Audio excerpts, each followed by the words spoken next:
benin.bj/coronavirus. Ceci est un message du gouvernement de la République du Bénin. Merci de votre fidélité à la télévision nationale. Mesdames et messieurs, bonsoir et bienvenue aux 20h. Troisième session extraordinaire de l'Assemblée nationale, le projet de loi portant création, organisation et fonctionnement des entreprises publiques en République du Bénin a été adopté hier lundi. Le point dans ce journal. Dans quelques jours, le Bénin va célébrer 60 ans d'indépendance compte tenu de la crise sanitaire. Cette année, l'événement va se dérouler dans la sobriété. Mais en attendant, nous vous proposons dans ce 20h un retour sur l'histoire du 1er août 1960. Et puis l'interdiction temporaire de l'importation des œufs de consommation décidée par le gouvernement suscite encore des réactions. Vous entendrez dans ce journal les directeurs de l'élevage et du commerce.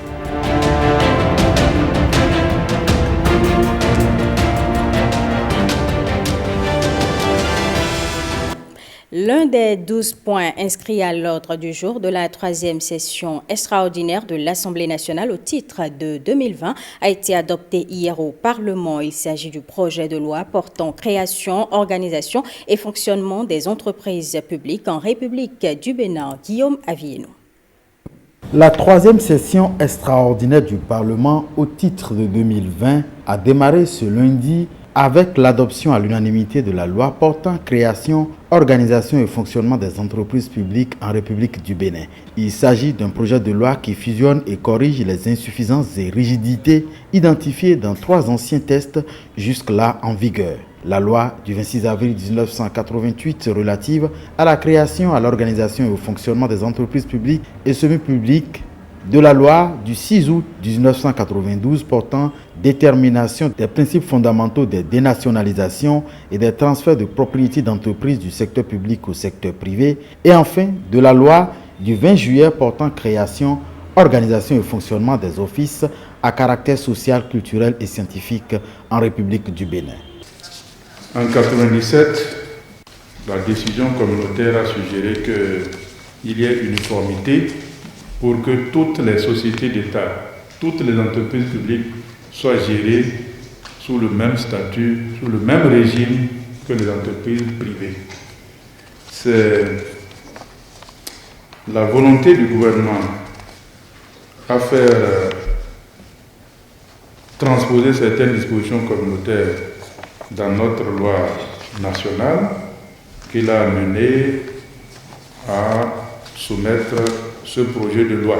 Le texte proposé par le gouvernement, un document de 10 chapitres répartis en 80 articles, va permettre aux entreprises publiques du pays de prendre les formes d'établissements publics à caractère administratif, encore appelés offices, agences ou sociétés d'État détenues à 100% par l'État ou de sociétés à participation publique majoritaire. Selon le rapport de la Commission du plan de l'équipement et de la production présenté en plénière, le nouveau texte comporte plusieurs innovations, entre autres l'utilisation des règles de gestion privée dans les établissements publics à caractère administratif précédemment soumises exclusivement aux règles de comptabilité publique, l'élimination de la pratique de la nomination d'agents comptables publics concomitamment au recrutement de directeurs administratifs et financiers dans les agences ou offices d'État, la clarification et la rationalisation de la composition des conseils d'administration afin de garantir une meilleure efficacité, et la nomination des directeurs généraux des offices, agences ou sociétés d'État se fera toujours en Conseil des ministres sur proposition des conseils d'administration, mais assortie désormais de la signature de contrats basés sur l'atteinte des objectifs prédéfinis. Ainsi donc, le renouvellement du mandat d'un directeur général va être en fonction de ses performances. Enfin, la loi définit les modalités pour la simplification des opérations de dénationalisation ou de privatisation. Le gouvernement, en initiant ce projet de loi, a voulu mettre un terme au parcours erratique des entreprises publiques. Ce n'est pas la peine de le rappeler, et tout ce qui s'est passé avant 90 et depuis 90. Il faut avoir une claire vision qui coïncide ou qui s'harmonise avec celle du libéralisme économique qui est l'option faite par les représentants à la conférence nationale. Nous avons décidé depuis 1990 de mettre en place un régime libéral, mais à visage humain. Avec cette loi, ses porteurs espèrent en venir à bout de la malgouvernance qui a jusque-là caractérisé le grand nombre des entreprises publiques du pays. On s'intéresse maintenant à cette audience que le ministre de la Communication a accordée au président de l'instance d'autorégulation des médias au Bénin. Plusieurs sujets, dont la professionnalisation des hommes des médias, étaient au menu des échanges. On écoute le président de l'ODEM à sa sortie d'audience. Nous avons présenté l'instance d'autorégulation dans les médias au ministre avec les membres du bureau.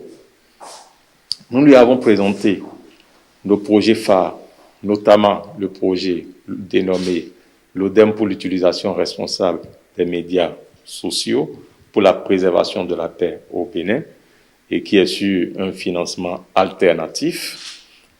Nous lui avons d'ailleurs, à cette occasion, remis, il a eu la primeur de recevoir la plaquette que nous avons éditée par rapport à la question du code de déontologie, où il est question de faire lire les articles du chapitre 6 et livre 9 au public et aux professionnels des médias, avec un petit commentaire d'un expert, pour qu'ils puissent vraiment se renseigner sur les questions du code du numérique.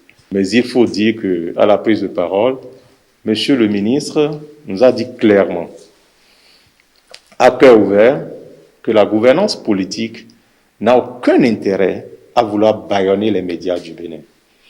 Tout ce qu'on souhaite pour les journalistes au Bénin, c'est d'aller au professionnalisme, d'être des journalistes professionnels, d'être de réels professionnels des médias.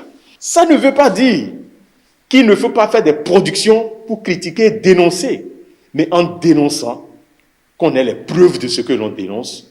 Et là, ce serait une fierté pour tout le monde de voir des journalistes dénoncer et être à même aussi d'en apporter les preuves. C'est une grande joie d'avoir rencontré le ministre de la Communication. Moi, particulièrement, je suis satisfait. On dirait même que c'est une rencontre de renforcement de capacité parce que nous sommes allés boire à la source d'une expérience.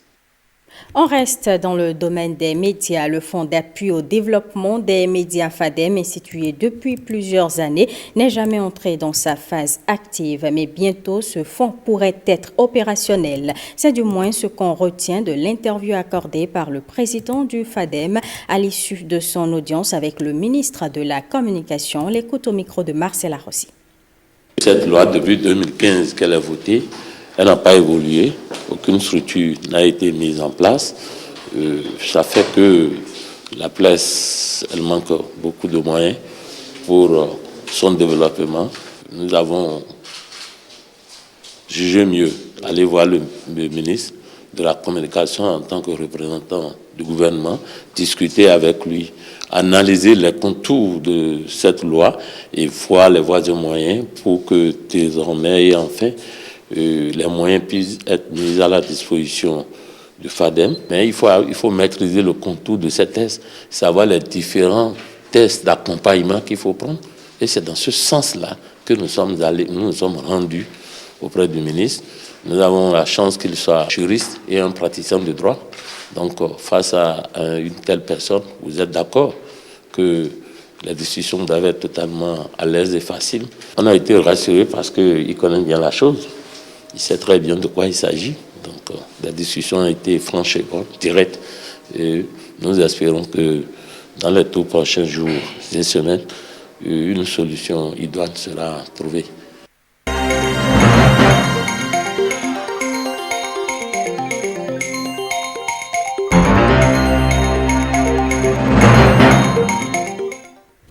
Je vous l'annonçais dans les titres. Bientôt le 1er août, le Bénin va célébrer 60 ans d'indépendance. Compte tenu de la crise sanitaire, la célébration de cette année est annoncée pour être sobre. Mais en attendant ce 60e anniversaire de l'indépendance du Bénin, retour sur l'histoire de ce jour particulier à travers ce commentaire signé Renaud Akabo. Peuple dahoméen, je proclame solennellement l'indépendance du Dahomey ce lundi 1er août 1960 en présence des représentants de la République française. Discours solennel du président Hubert Koutoukou Maga, accompagné de 101 coups de canon. Voilà l'acte historique qui a immortalisé l'accession du Dahomey à la souveraineté internationale le 1er août 1960.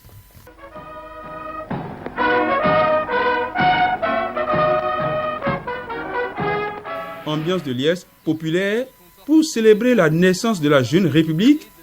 Du nord au sud du pays, 2 millions de Dahoméens s'extasient à cœur joie. Ils ont senti un vent de liberté souffler sur l'ancienne colonie, longtemps restée sous la domination française. Même euphorie à l'adoption de la nouvelle constitution le 25 novembre 1960. Les élections générales, tenues le 11 décembre suivant, consacraient le maintien au pouvoir du président Hubert Koutoukou Maga.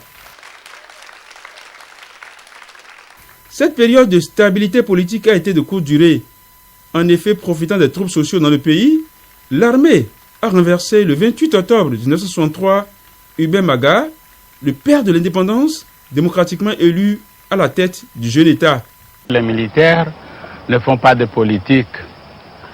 S'ils interviennent, c'est parce que les civils n'ont pas pu gérer sainement les affaires de l'État. Et alors, appelés par le peuple, ils sont obligés d'intervenir pour remettre de l'ordre dans le pays. Ce sont les syndicalistes, à l'époque, qui ont demandé à l'armée de prendre le pouvoir. Les syndicalistes voyaient bien que, économiquement, le pays n'en menait pas large et que les deux corps sociaux qui ont de la discipline, c'est le clergé catholique et l'armée. Il n'est pas question pour le clergé catholique de prendre le pouvoir. Il ne restait que l'armée et donc le cycle a commencé. Le temps de l'instabilité politique est ainsi lancé. Sur les 12 premières années post-indépendance, une série de coups d'État ont valu à la jeune nation le bien triste surnom d'enfants malades de l'Afrique. C'est une période tumultueuse que l'histoire a retenue. Pendant 12 ans, on a assisté à environ 10 coups d'État. On a eu à connaître environ 10 chefs d'État. Tous ces coups d'État n'étaient pas de notre fait. Certains étaient commandités de l'extérieur. Pour conjurer cette instabilité chronique, l'idée d'un triumvirat a été même expérimentée. Une présidence tournante fut instaurée en 1970 avec un conseil présidentiel composé des présidents Hubert Koutoukou Maga, Sourmigan Akpiti et Justin Tometi Aromanegbe. Là encore, échec et mat. Et puis on s'est dit, mais si on les mettait les trois ensemble, ils vont gouverner ensemble. Mais comment voulez-vous qu'ils puissent gouverner ensemble? Et il n'est pas étonnant que Maga, qui a déjà eu 3 ans de présidence, ait pu finir son mandat à lui. Lui, Aromanegbe, arrive. On le connaît pour son caractère tout à fait abouméen. Il est chef. Ce n'est pas à lui qu'on impose des décisions. Rapidement, on a renversé Aromanegbe et, disons, la bonne formule était trouvée. On a essayé chacun des trois, plus ou moins bien. Ça n'a pas marché. On a essayé les trois ensemble. Ça n'a pas marché. Maintenant, nous allons faire la révolution. Nous autres militaires, nous revenons cette fois-ci pour rester. Vive la révolution! La ronde des présidents civils à la tête du jeune État a été interrompue le 26 octobre 1972. Sous la direction du jeune commandant de bataillon Mathieu Kérékou, l'armée a décidé de reprendre la main. Elle prend le pouvoir et suspend la Constitution. Mon commandant, pourquoi ce coup d'État? Le coup d'État, je vous ai dit, le Dahomey est trop petit pour avoir 3 présidents. Le Dahomey ne peut pas avoir 3 présidents. La France a plus de 55 millions d'habitants, j'espère, je crois bien, mais elle n'a qu'un président. Alors qu'au Dahomey, on est à peine 3 millions, 3 présidents, c'est trop, nous sommes assez pauvres pour avoir 3 chefs. C'était le début du deuxième temps fort politique du Dahomey, devenu en 1975 République populaire du Bénin. En 1972, les militaires avaient été considérés comme la solution aux problèmes politiques béninois. Applaudi à grands cris à ses débuts pour ses orientations idéologiques, le régime révolutionnaire était par la suite voué aux gémonies pour n'avoir pas réussi à stimuler l'économie nationale. L'économie béninoise est entrée dans une période de crise. Une crise qui a été renforcée, encouragée par la mauvaise gestion des entreprises publiques. En 1989, le pays ne pouvait plus du tout tenir les crises sociales ont commencé. La grève généralisée a été déclenchée par toutes les centrales syndicales. Le président Mathieu Kérékou était obligé de convoquer une assise nationale pour réfléchir à la nouvelle donne. Non, la révolution, ça a été un gâchis. J'ai fait partie de ceux qui voulaient qu'on se débarrasse de cette révolution-là qui nous avait fait reculer sur tous les plans. L'écho des critiques laisse encore de marbre aujourd'hui certains nostalgiques de la période révolutionnaire. Le régime dictatorial a enfanté la démocratie. Premier acquis. L'unité nationale qui est devenue une réalité, c'est encore un acquis inébranlable aujourd'hui. Quoi qu'il en soit, la pensée unique instaurée sous l'ère de la révolution marxiste-léniniste a laissé des traces indélébiles. Très vite, la révolution a été récupérée par des gens médiocres. Et je pense que c'est cela que nous avons compris à la conférence nationale. Laquelle conférence n'aurait pas pu réussir sans le couple, non, le mot n'est pas juste, sans le tandem Kérékou-De Souza. Du 19 au 28 février 1990, le Bénin a posé les jalons d'une démocratie pluraliste qui a inspiré de nombreux pays de la sous-région. Plaise le ciel qu'aucun bain de sang,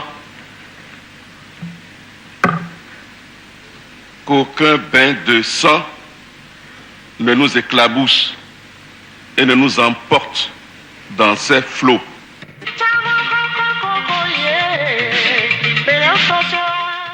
Le temps du renouveau démocratique consacré par cette grand-messe des forces vives de la nation s'est consolidé au fil des 3 dernières décennies. 4 présidents de la République se sont depuis lors passés le témoin à l'issue d'élections jugées transparentes et crédibles par la communauté internationale.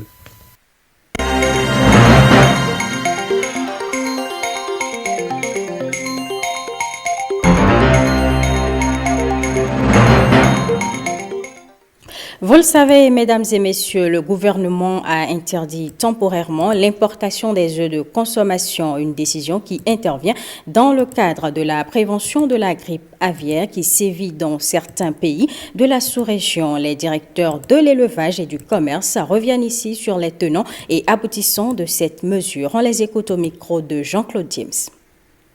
Les importateurs des produits alimentaires, principalement des œufs de table, doivent savoir qu'il y a une interdiction d'importation de ces produits, de ces œufs, des pays qui ont fait l'objet de la grippe aviaire.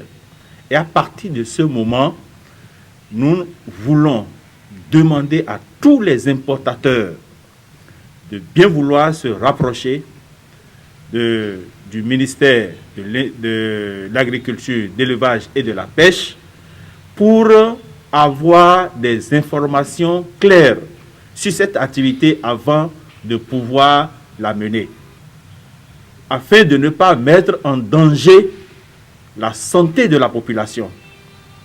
Et vous auriez déjà constaté que ces œufs qui sont importés de ces pays incriminés coûtent très moins cher et les populations vont recourir à ces œufs qui coûtent moins cher alors qu'en réalité, ce n'est pas pour leur santé.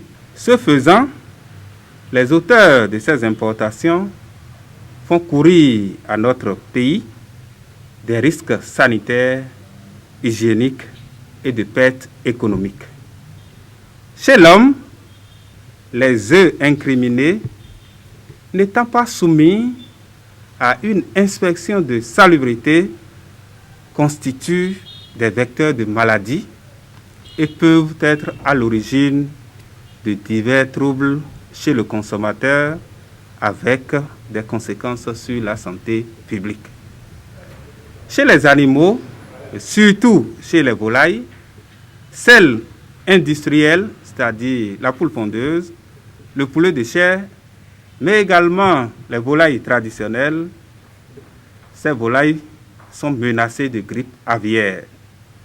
Il est apparu que 3 sous-types du virus de la grippe aviaire circulent dans la sous-région. Il s'agit des sous-types H5N1, H5N6 et H5N8. La grippe aviaire, notamment celle causée par le virus H5N1, est une maladie très meurtrière pour les volailles. De plus, elle constitue une zoonose, c'est-à-dire une maladie pouvant être transmise à l'homme par les animaux, ici représentés par les volailles. Sur le plan économique, il est observé une mévente des œufs produits localement. En effet, pour les œufs importés, le prix de vente d'un plateau de 30 œufs varie de 1200 à 1400 francs CFA suivant le calibre, soit une baisse de 300 à 500 francs CFA en comparaison au prix de vente des plateaux d'œufs produits localement, qui varie entre 1500 et 1900 francs CFA.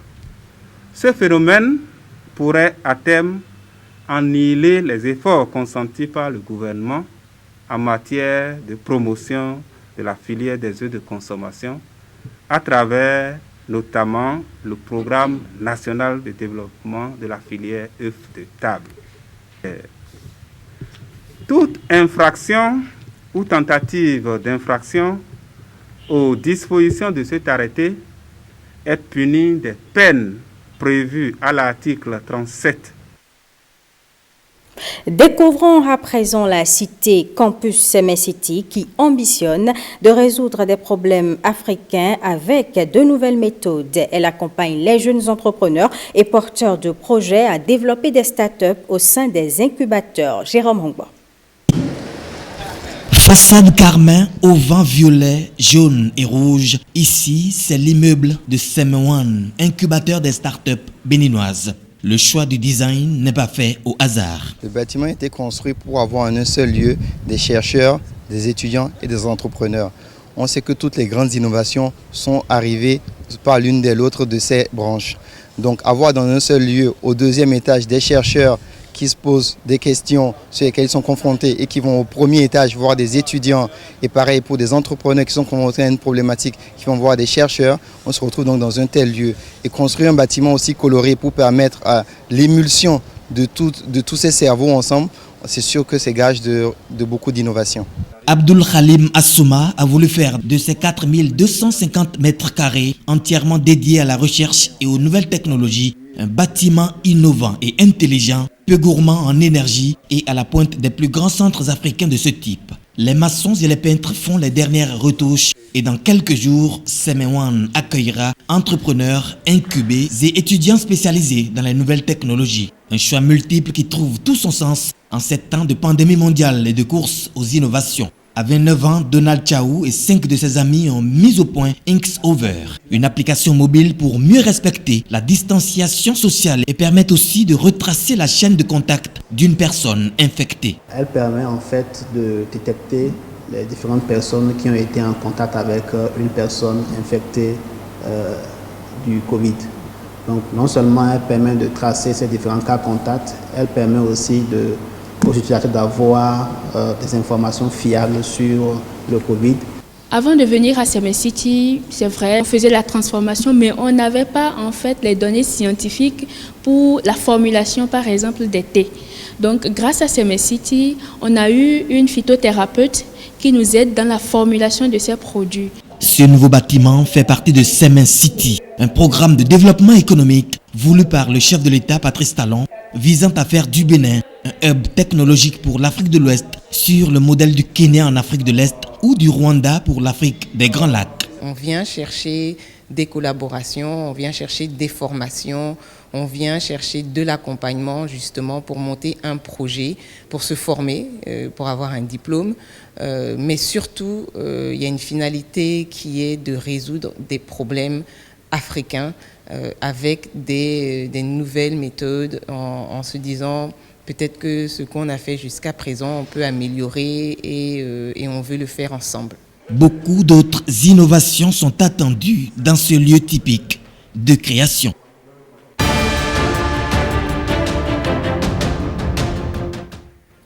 Au Nigeria, un fonctionnaire perd connaissance lors de son audition devant une commission parlementaire chargée d'enquêter sur des faits de corruption et de mauvaise gestion de fonds dans le delta du Niger. Et puis les pays de l'Union européenne approuvent un plan de relance historique post-Covid au thème d'un sommet marathon. La compilation est signée Jérôme Houba.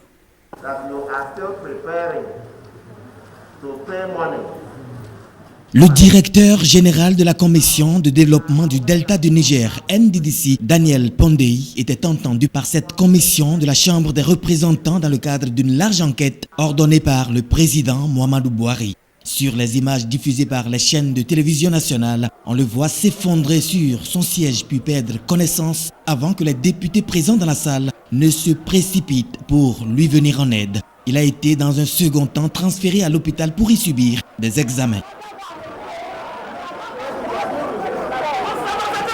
Situé dans le sud du Nigeria, le delta du Niger concentre les ressources pétrolières et gazières du pays qui tire 70% de ses revenus de sa production de pétrole, mais reste paradoxalement très pauvre.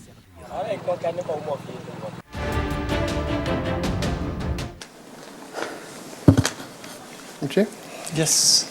Le président du Conseil européen, Charles Michel, salue un accord solide et le bon accord pour l'Europe en ce moment. Il aura fallu 4 jours et 4 nuits et de multiples prises de bec, mais les 27 dirigeants européens ont trouvé un accord sur un plan historique destiné à soutenir leurs économies frappées par la crise du coronavirus, basée pour la première fois sur une dette commune. Nous avons décidé de soutenir un budget pour les 7 prochaines années à concurrence de 1074 milliards d'euros. Nous avons décidé de mobiliser 750 milliards d'euros pour soutenir une capacité de relance économique. L'Europe est rassemblée. Nous avons négocié 4 longues journées et nuits, plus que 90 heures, mais cela a valu la peine. Cet accord est un signal de capacité d'agir en Europe. Le Premier ministre néerlandais Mark Rutte se dit content de l'accord conclu. Les sources de tension n'ont pas manqué au cours de ce sommet marathon. Par ailleurs, aux USA, Donald Trump soutient le port de masques face au coronavirus comme un geste patriotique. Le président américain a longtemps affiché une position ambiguë sur cette question sensible et n'est apparu en public avec un masque pour la première fois que le 11 juillet, plusieurs mois après que la pandémie a fait plus de 140 000 morts aux États-Unis. Et pendant ce temps, son adversaire, le candidat démocrate à la Maison-Blanche, Joe Biden, promet de mettre fin au décret anti-migratoire du président américain Donald Trump s'il est élu président en novembre prochain. Le décret en question, connu sous le nom de Muslim Ban, interdit l'entrée sur le territoire américain des ressortissants de 6 pays dont la population est majoritairement musulmane. I will end the Muslim ban on day 1.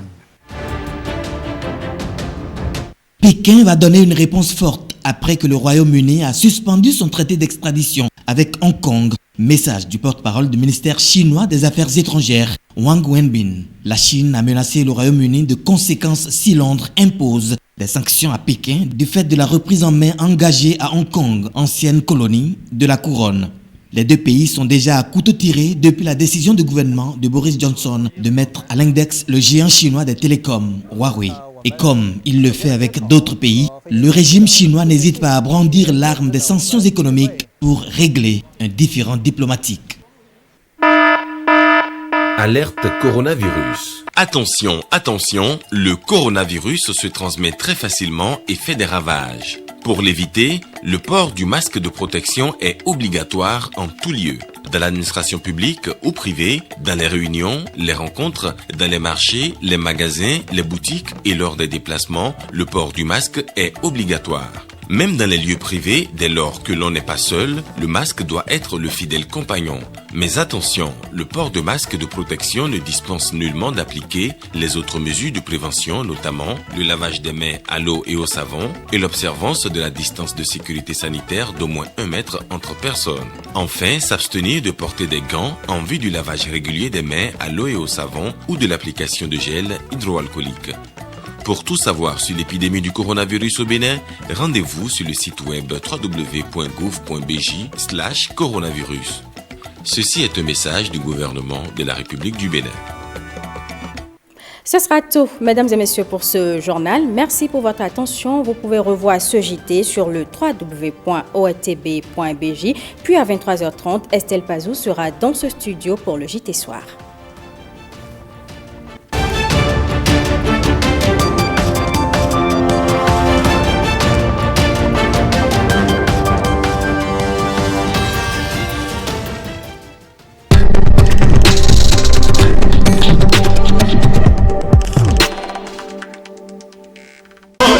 La secrétaire. Hey! Secrétaire.